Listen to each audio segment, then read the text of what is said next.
Okay. సరే మాట్లాడదాం దీని మీద. హ్మ్. అండ్ ఇప్పుడు మీరు ఈ రీసెంట్‌గా లేవనెత్తినటువంటి అంశం తీసుకుంటున్నటువంటి అంశం ఏంది అంటే, సాయిబాబా అసలు దేవుడే గాదు. సాయిబాబాకు హిందుత్వానికి సంబంధం లేదు అన్నట్టుగా మాట్లాడుతుంటే నేను విన్నా కొన్ని సందర్భాలలో. సాయిబాబా హిందూ దేవుడు గాదా? కాదండి. కాదా? హిందూ దేవుడు కాదు. అసలు నా దృష్టిలో ఆయన దేవుడు కాదు. ఎవరికీ దేవుడు కాదు. ఎన్ని గుళ్ళున్నాయండి సాయిబాబాయి?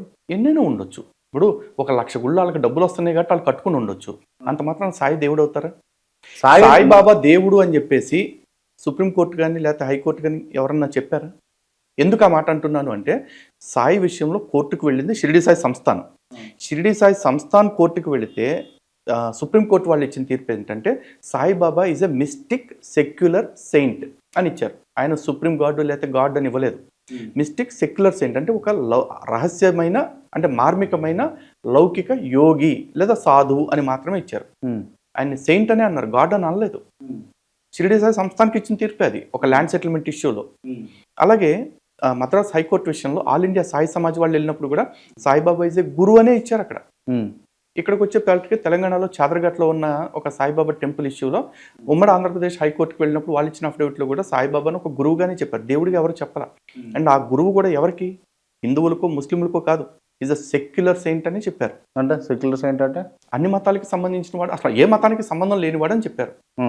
మరి ఆయన తీసుకొచ్చి హిందువులకి మాత్రమే గురువుని ఎట్లా చేస్తారు, హిందువులకి మాత్రమే దేవుడిని ఎట్లా చేస్తున్నారు? మా అబ్జెక్షన్స్ అక్కడే వస్తున్నాయి. అండ్ ఇంకోటి, మాకు శాస్త్రం ప్రమాణం. శాస్త్రం అంటే వేదం కావచ్చు, స్మృతి కావచ్చు, లేదా శిష్టాచారం కావచ్చు, ఇవి ప్రమాణం. ఈ ప్రమాణాల్లో ఉన్న వ్యక్తుల గురించి, ఈ ప్రమాణాల్లో ఉన్న వాటినే దైవాలుగా దేవతలుగా ఆరాధించాలి అని చెప్పేసి మాకు జగద్గురువులు చెప్తున్నారు.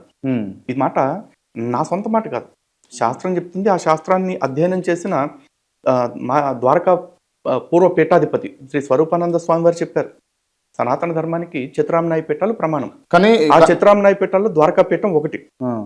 ఆ రోజు ఆయన ద్వారకా జ్యోతిర్మఠం రెండింటికి పీఠాధిపతిగా ఉండి ఆయన సాయికి సనాతనానికి సంబంధం లేదని చెప్పారు. అలాగే శృంగేరి విధుశేఖర భారతీ స్వామివారు చెప్పారు, అంటే ఎవరిని ఆరాధించాలి ఎవరిని ఆరాధించకూడదు అంటే ఇటువంటి పోకడల్ని ఎవరు ఆరాధన చేయకూడదు, ప్రమాణాలు లేవు కాబట్టి అని చెప్పారు. ఇది కాకుండా నిన్న ప్రఖ్యాత ప్రవచనకర్త బ్రహ్మశ్రీ సామవేదం షణ్ముఖ శర్మ గారు ఆయన చెప్పారు, సాయికి సనాతనానికి సంబంధం లేదు, సాయి కలి అంశ అని కూడా చెప్పారు. సాయిబాబా వ్యతిరేకి మీరైతే నాకైతే క్లియర్గా అనిపిస్తాం. ఎవరు? కాకపోతే ఇప్పుడు ఎవరి మనోభావాలు వాళ్ళకుంటే, ఎవరి అభిప్రాయాలు వాళ్ళకుంటే, ఎవరు పూజించేది వాళ్ళు పూజించుకోవచ్చు. అవతల వాళ్ళ మనోభావాలు దెబ్బతినేటట్టు మాట్లాడడానికి మీరెవరు?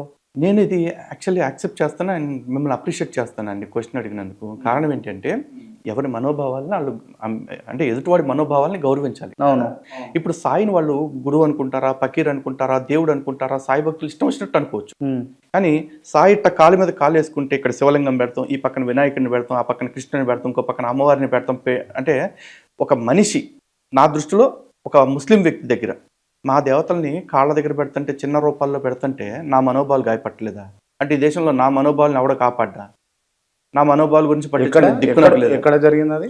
అన్ని చోట్ల అదే జరుగుతుంది. ప్రతి సాయి ఆలయం, సాయి దర్గాలో అదే జరుగుతుంది. సాయి దర్గా అయింది, మళ్ళీ దర్గానే అది. గుడి, బొట్టు, కథ, వ్యవహారం అన్నీ ఉంటాయి అక్కడ.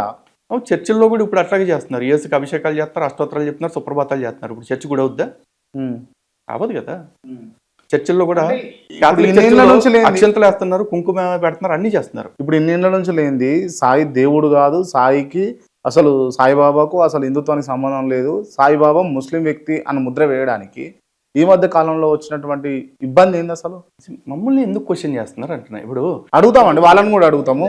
1947లో స్వతంత్రం వచ్చింది, 50లో రాజ్యాంగం వచ్చింది, 76 దాకా కూడా రాజ్యాంగం ఒకేలా ఉంది. 76లో ఎప్పుడు దాకా లేనిది 25 ఏళ్ల తర్వాత ఇందిరాగాంధీ గారికి సోషలిజం సెక్యులరిజం అని యాడ్ చేయాల్సిన అవసరం ఎందుకు వచ్చింది? ఎందుకు మార్చాలని ట్రై చేసింది ఆవిడని క్వశ్చన్ చేస్తారా? లేరు. నా ధర్మం విషయంలో నా ధర్మానికి జరుగుతున్న అన్యాయాన్ని మా పెద్దలు, మా ముందు వాళ్ళు ఎందుకు అడగలేదంటే వాళ్ళని అడగండి.